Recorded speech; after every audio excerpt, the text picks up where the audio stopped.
Batman the Dark Knight Annual Number 1, written by Greg Hurwitz, art by Zyman Kudransky. This is the team behind Penguin, Pain, and Prejudice, which I very much surprisingly enjoyed. And they're pretty much just doing the same thing again. So this is pretty standalone.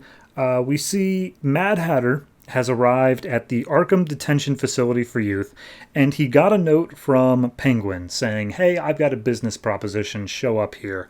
And so he arrives and he walks in and he's like, "Hey, I was put here as a kid, so good job trying to get me off my game and like memories and whatnot, but it ain't gonna work." And as he's walking down the halls, he immediately gets flooded with bad memories of like all the horrible things he went through. And he's like, "Okay, yeah, well, I'm gonna boil your flesh, Cobblepot. I'm gonna skin you for what you're putting me through." And then Penguin shows up and he's like, "Really? You're gonna get that pissed off at me for being a few minutes late?" And we see Penguin walk in with the exact same note that Mad Hatter has, saying, "I have a business proposition. Meet me at this location." And Penguin's like, "Oh, you should be grateful I even stopped by. You're so far beneath me, like blah blah blah." And then Mad Hatter just shows him his own note and he's like, "Ah, crap, we're being played. What's going on? Who's the one who sent this?" And there's a big old flash of lightning, and they make their way downstairs, and it's just like, this is Scarecrow. It's got to be Scarecrow. He's just trying to scare us with fear stuff. So they make their way down, and they see Scarecrow sitting there, and he's just like, "Hey, what are you guys so scared about? After all, you invited me." And he shows the same exact note, and they all compare, and they're like, "Okay, if none of us did this, who did?" Oh, and by the way, this all takes place on Halloween. Some random Halloween.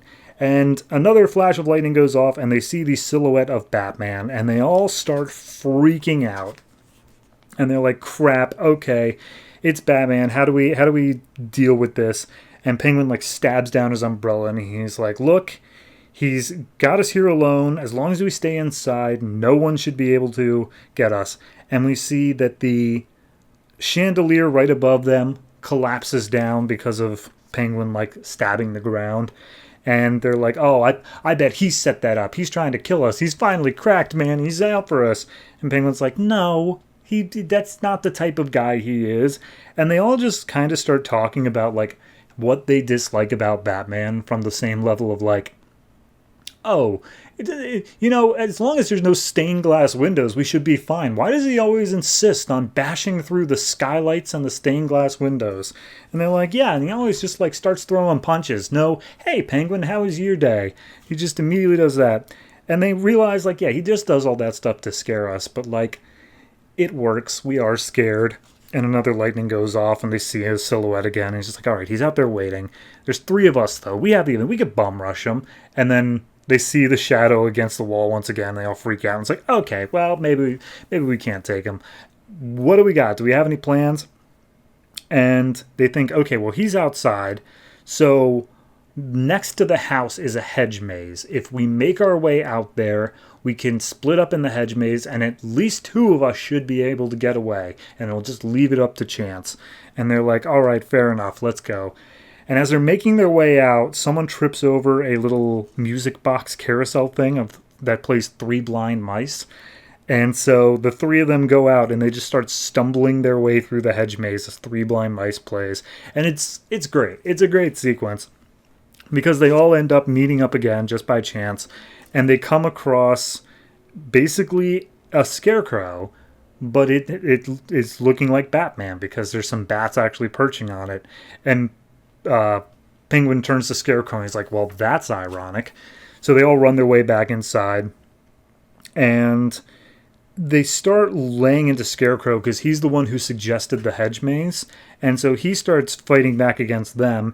They accidentally activate some fear toxin, and then they all just start stumbling around this home, going through their worst fears, and all of them are based off of their childhoods. Obviously, Penguin, they had a whole miniseries about that.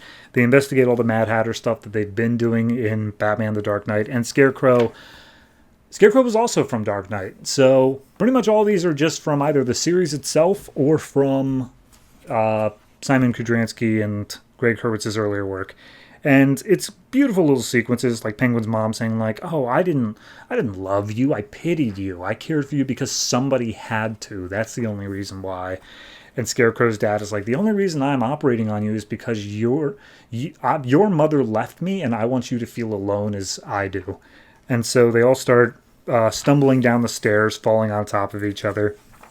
And eventually, as they are all coming to, the sun starts coming up. And they look outside. It's day. The Batman never showed up. And they all just kind of look at each other and like, all right, well, have a nice day. We will never speak of this again. And they all make their way out. So then cut to Wayne Manor. Turns out Bruce just was waking up from a nice good sleep. And Alfred's like, oh, you didn't have any sort of adventures or anything last night? He's like, nope. Decided to take the night off. And he's like, Halloween? You managed to take off Halloween? And he's like, yeah, I was a little bit proactive and that let me take the night off.